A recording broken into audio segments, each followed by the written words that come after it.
नमस्कार दोस्तों, मैं दीप्ति पांडे अपने YouTube चैनल कोरे सपने पर आप सबका स्वागत करती हूँ और आशा करती हूँ कि आज जो बातें मैं आपसे करने जा रही हूँ वो कहीं ना कहीं मेरे बच्चों को भी पसंद आएगी, क्योंकि आज का जो शीर्षक है वो केवल मैंने बच्चों के लिए ही लिखा है और कुछ कुछ उनके पेरेंट्स के लिए भी। सबसे पहले मैं सभी बच्चों को आगामी जो परीक्षाएं शुरू होने वाली हैं उसके लिए हार्दिक शुभकामनाएं देती हूँ कि हर बच्चे अपने क्षेत्र में सफल हुए। और सबसे पहले आप लोगों से मैं ये कहना चाहती हूँ कि बेटा, परीक्षाओं का दौर है और मैं एक टीचर हूँ और मैं समझ सकती हूँ कि आपके दिमाग में कहीं ना कहीं टेंशन चल रही होगी, कैसा रिजल्ट आएगा, कैसे परीक्षा होगी, हम कैसे पढ़ें, कैसे करें कि हमारे 100% आए। तो ये दिमाग से अपने मानसिकता निकाल दीजिए कि 100% लाना ही सफलता की गारंटी है। ऐसा कुछ नहीं है बेटा। हाँ, केवल 100% जो लाएंगे केवल वही बच्चे सक्सेस हैं, ऐसा कुछ नहीं है। और जो बच्चे 80% लाए, क्या वो बच्चे मूर्ख हैं? नहीं। ये बातें अपने दिल से आप निकाल दीजिए। 100% सफलता की गारंटी नहीं है।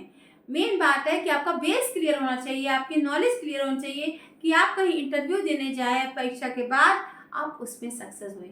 आप केवल लगन से पढ़िए, परीक्षाओं को बोझ मत समझिए। परीक्षा क्या है? ये केवल एक सीढ़ी है और आपको एक एक सीढ़ी करके ऊपर चढ़ते ही जाना है।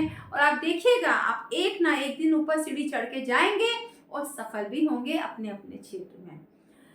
और मैं आप लोगों से फिर कहना चाहती हूँ कि परीक्षाओं का मतलब ये नहीं कि 24 घंटे आप पढ़ते ही रहें। आपका जब तक इच्छा आपके मन में इच्छा है, आप पढ़िए और कुछ देर के लिए बाहर घूमिए, आउटडोर गेम खेलिए, मन हल्का हो जाएगा। इंडोर गेम खेलिए, कुछ देर के लिए अपने मनपसंद गाने सुनिए। जब आपका मन हल्का हो जाएगा फिर से आके पढ़ाई करिए।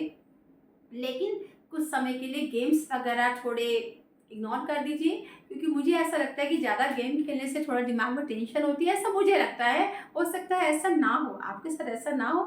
अब तो इंटरनेट का दौर है, कुछ बच्चे मोबाइल से भी पढ़ रहे हैं, यूट्यूब से पढ़ाई कर रहे हैं, अच्छी बात है।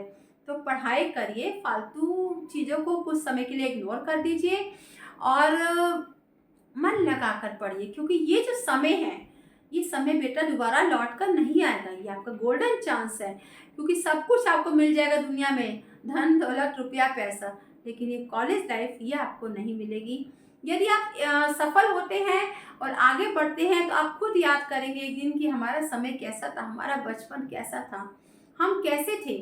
और यदि माँ बाप भी आपको आजकल बोल रहे होंगे बेटा पढ़ो पढ़ो पढ़ो, कोई बात नहीं, कोई बुरा मत मानिए। टीचर्स का भी प्रेशर होगा, आप किसी बात को प्रेशर में लीजिए ही मत।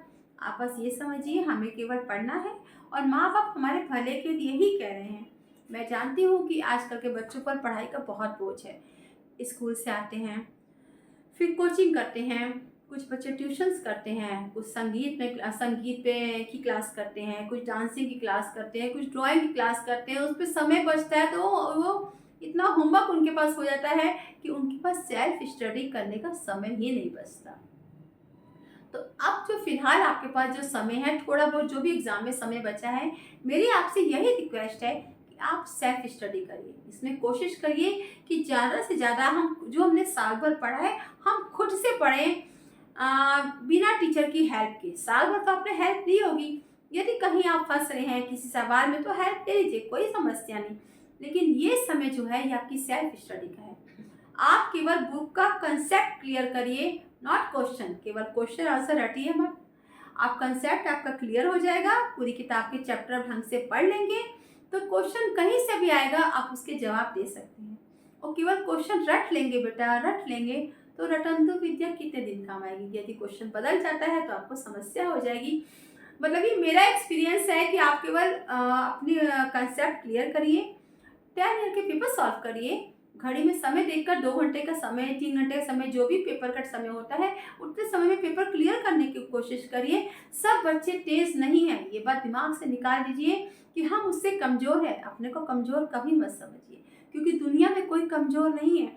हर किसी के अंदर एक क्षमता है, बस हमें उस क्षमता को ढूंढना है, उस शौक को ढूंढना है कि हम आगे बढ़ सकें। लेकिन फिर भी कम से कम इंटर तक तो आपको एक छोटे बच्चे जैसा पढ़ाई करनी ही पड़ेगी। उसके बाद आप मनपसंद व्यवसाय चुन सकते हैं, आपको आज़ादी है। मैं फिर भी आपसे यही कहूँगी, रिक्वेस्ट करूँगी कि किसी की बातों को प्रेशर में मत लीजिए, एग्ज़ाम को प्रेशर में मत लीजिए। ये ज़िंदगी है, आप सफल होंगे, वेरी गुड। यदि बाय चांस कुछ बच्चे असफल भी यदि हो रहे हैं, तो आपको घबराने की कोई ज़रूरत नहीं है। आपको सफलता मिलेगी, एक ना एक जो आज असफल है वो भी कल सफल होगा, सफल को तो सफल होना ही है। ऐसा मत समझिए कि जो बच्चे आज असफल हैं, किसी वजह से रिजल्ट खराब आता है, हम दुखी हो गए, हम ये कर ले, हम वो कर ले, मम्मी डांटेंगी, ऐसा कुछ नहीं है। माँ बाप की डांट एक दिन सुन लीजिए, क्या दिक्कत है। माँ बाप आपके दुश्मन नहीं है बेटा, वो आप में अपने सपने देखते हैं। ये जनरेशन गैप है कि आजकल के बच्चों को ऐसा लगता है कि हमारे माँ बाप पुराने विचारों के हैं, उनकी बातों को हम नहीं सुनते हैं, तो ये गलत है। अब तो एकल परिवार की परंपरा चल रही है, केवल माँ बाप है और 2 बच्चे हैं। वो भी माँ बाप के पास बच्चों के लिए समय नहीं है। शाम के समय मिलते भी हैं तो माँ बाप अलग मोबाइल में बिजी हैं, बच्चा अलग मोबाइल में बिजी है, किसी के पास बात करने का भी समय नहीं है। तो कुछ समय के लिए आपस में बातें करिए, कुछ समय के लिए मोबाइल को इग्नोर कर दीजिए। जो संस्कार है वो हमारे संस्कार यही कहते हैं कि हम बड़ों का आदर करें, उनकी रेस्पेक्ट करें। तो पुराने जो लोग थे, जॉइंट फैमिली थी, वो कहीं गलत नहीं थी, उन बच्चों में भी कहीं ना कहीं संस्कार थे। और ऐसा नहीं है कि आजकल के बच्चे संस्कार विहीन हैं, आजकल के बच्चे तो पहले से भी एडवांस हैं, बस ज़रूरत है उनको सही राह दिखाने की। अब मैं आप लोगों के लिए एक जोश भरी कविता लेकर आई हूँ, हो सकता है इसको सुनकर कहीं ना कहीं आप में एक जोश जागृत हो जाए। आप लोग परीक्षा के लिए तैयारी करें, मन से तैयारी करें, आपको सफल होना ही है, यही सोच के एग्ज़ाम की तैयारी करें, बिल्कुल दिमाग पे प्रेशर मत लें। अब मैं अपनी कविता आप लोग को छोटी सी कविता बनाई है, प्लीज़ ध्यान से सुनिएगा। अंधेरों से घबराना क्या, उजाले को तो आना है, पल भर का था अंधेरा, सूरज से नजरें मिलाना है। भोर हुई सपना जगा, उम्मीद का दिया जलाना है। परीक्षा तो है जीवन की सीढ़ी, परीक्षाएं तो है जीवन की सीढ़ी, जिस पर चलते जाना है।